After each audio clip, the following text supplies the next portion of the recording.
Hello, this is Neville Buchanan from the Summit Church of Christ with a little lesson on love's patient path. When we look at what love is from 1 Corinthians 13, we see right on the top of the list that love is patient. Yes, it's kind and doesn't envy and so on, but it starts with being patient. When I was a little boy, I learned from the Bible that everything happened in a very nice way to everybody who pleased God, who put God first. I was never taught that love was unpleasant. In other words, David pleases God, Joshua pleases God, David, Daniel, Samson please God, and what happens? For David, Goliath falls. For Joshua, the Jericho walls fall. For David, Daniel, Samson, the lions fall. But in reality, that's not really the full story. If you look at David, you don't just see Goliath fall. You see a young boy who, even after being anointed as king, had to spend many years as continuing as a shepherd, had to go back to being a shepherd. And then you see him after that, you think, okay, things are going to get better, and now he's fleeing for his life. The future anointed king of Israel is fleeing for his life. Or you look at Moses. He's going to lead the Israelites out across the Red Sea, and what a wonderful thing. But how about him spending 40 years in preparation first for that journey, and then another 40 years in the wilderness, and he never gets to see the promised land? Is that what you would call tidy? You see, that is where love becomes real. That is where Jesus learned to be obedient also by what he learned. And we'll look at some of those things in the future. We see that a poet by the name of S. Wilberforce, in a poem entitled The Leaf and the Stone, the last two stanzas says, "This leaf, this stone, it is thy heart. It must be crushed by pain and smart. It must be cleansed by sorrow's art, ere it will yield a fragrance sweet, ere it will shine a jewel meet to lay before the Saviour's feet." We look at that leaf as the fall comes into our area and those leaves start to change color, and you might think, well, that's so sad. The vibrance of spring and the deep green of summer is gone. But you don't pay much attention to how beautiful those leaves smell when they are crushed. Or that stone, how beautiful it looks once it's been polished. We don't look at the end product, you see. We don't look at what was going on. And so our definition of love is not its patient path.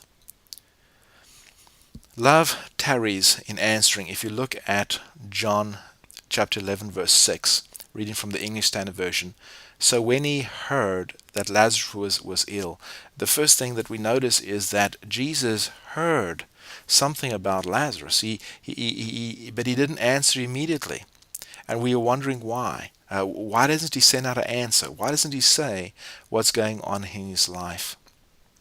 Because of the hostility that Jesus experienced in Jerusalem, he went over to the river Jordan where John the Baptist was, just other side Bethany, to a place called Perea. And there he was busy working when he heard this. So he could easily have gotten to his friend in time. He was so very close. It reminds me of a time when, some years ago, a young woman by the name of Wilson, who lived near Philadelphia, was capitally convicted of a crime and condemned to die. The day of execution was appointed. In the meantime, her brother used his utmost efforts to obtain pardon from the governor. At length he succeeded and hastened to save his sister. As his horse approached the river was overflowing and he couldn't get over. Eventually, at peril of his own life, he forged the river when it was looked that maybe he could get over. And he did, he got over. But alas, he was too late. And he couldn't save his sister. All he could witness was the last struggles of her on the fatal scaffold. Really sad when you see what could have happened and you think of, why does this happen? Friend, maybe in your life you've asked for answers and it seems like love is just taking its time to answer and it doesn't make sense to you. Also, we see that not only does it take its time in answering, but it also takes its time in coming to your aid. So we read, so when he heard that Lazarus was ill, it says that Jesus stayed 2 days longer. He stayed days longer in the place where he was. Similarly, in Hebrews chapter 5, we see in Jesus' own life, the end of verse 8, he learned obedience through what he suffered.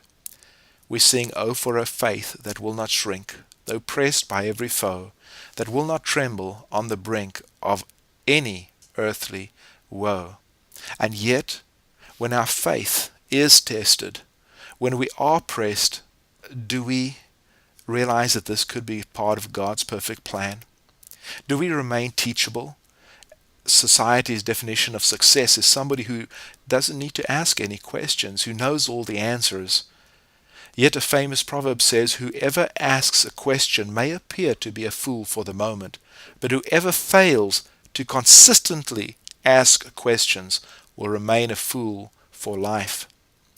I'm amazed when I see those F-16 jet aeroplanes going through the air and doing such incredible feats. But in reality, without the pilot, that that jet is just a piece of dead weight that will fall to the ground.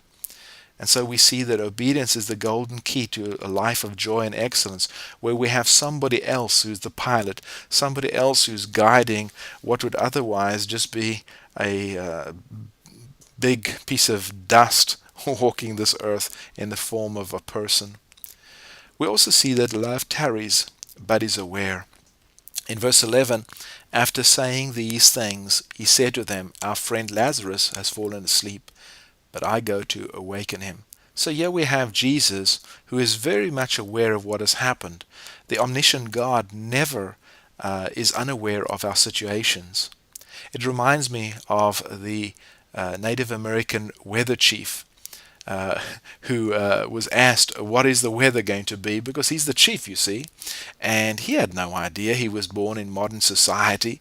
So he told them, that it was probably going to be a bad winter and they should collect some firewood. But because he wasn't sure, he went to the local phone booth and called the National Weather Service and asked, "Is the coming winter going to be cold?" Well, they said, "It looks like this winter is going to be quite cold indeed." And he had to rely on the meteorologist because obviously this man would know what he's saying. And so he goes back to his people and he says, "You need to get more firewood. It's going to be a very cold winter." And so a couple of weeks later, he's still not sure, and he calls again, and they say, "Yes, it's going to be even colder than what we thought." And he goes back to his people and says, "Collect more firewood." And this keeps going on 2 or 3 times. Eventually, he asks this meteorologist, "How can you be so sure?" And the weatherman replied, "Because the Native Americans are collecting firewood like crazy." Sometimes we are our own worst enemy when it comes to knowing what is going on. Instead of just saying, "You know what? God knows what's going on. I can just be patient because the God who loves me and is in charge of the universe is better than any meteorologist or any of the people around and with all their theories of what is going on." Also, we see that love tarries for the awesome. Then Jesus told them plainly, "Lazarus has died, and for your sake I'm glad that I was not there, so that you may believe. But let us go to him." Verse 40, we read, Jesus said to her, "Did I not tell you that if you believed you would see the glory of God?" So they took away the stone, and Jesus lifted up his eyes and said, "Father, I thank you that you have heard me. I knew that you always hear me, but I said this on account of the people standing around, that they may believe that you sent me." Verse 43, when he had said these things, he cried out with a loud voice, "Lazarus, come out." The man who had died came out, his hands and feet bound with linen strips, and his face wrapped with a cloth. Jesus said to them, "Unbind him and let him go." Many of the Jews, therefore, who had come with Mary and had seen what he did, believed in him. But some of them went to the Pharisees and told them what Jesus had done. Friend, how does the empty tomb affect you? A little boy by the name of Philip, who was born with Down syndrome, attended a third grade Sunday school class with several 8-year-old boys and girls. Typical of that age, the children did not readily accept Philip and his differences according to what was going on in his life. His teacher decided to make it a lot easier for her. She was a very capable teacher, and she began to care for Philip, and eventually the group cared and accepted him as part of their group, though not fully. One day the teacher brought a whole bunch of these little plastic Easter egg containers that snapped in half, and she asked them to go into nature and collect something that showed life. Well, each one went and found something. One would come back with a butterfly, another one would come with a bright little twig or a leaf that showed life. But there was one of these little see-through eggs that had nothing in it. And so when the kids put all their eggs together and they started to look at them and see what each kid had brought, they saw this one that was empty. And they were very, very upset. And they said, "This is not right," the children exclaimed. "That's stupid. Somebody didn't do the assignment." Philip immediately spoke up and said, "That's mine." "Philip, you don't ever get things right," the students retorted. "There's nothing there." "I did so do it," Philip insisted. "I did do it. It's empty. The tomb was empty." Silence followed. From then on, Philip became a full member of the class.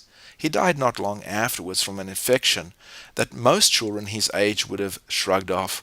At his funeral, this class of 8-year-olds marched up to the altar, not with flowers, but with their Sunday school, and each one of them laid an empty plastic Easter egg. Friend, the tomb was empty. Lazarus did rise from the grave so that we could know the full extent of love. God bless you as you walk this path that He's chosen for you.